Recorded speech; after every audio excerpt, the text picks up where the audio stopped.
Euskadi es mayoritariamente dependiente en términos energéticos. De los recursos energéticos que necesita, los combustibles fósiles suponen prácticamente el 79% de su demanda energética y las importaciones eléctricas un 14%.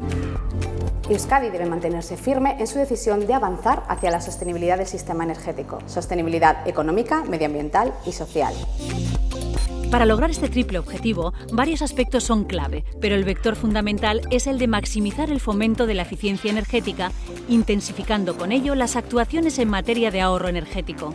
En las 3 últimas décadas, el Gobierno vasco ha trabajado intensamente y con éxito para rebajar la intensidad energética, pero esta es una carrera de fondo en la que cada día el avance tecnológico abre nuevas oportunidades. Cada decisión cuenta. Energiaren bidea. Transición energética vasca. Gobierno vasco. Euskadi. Bien común.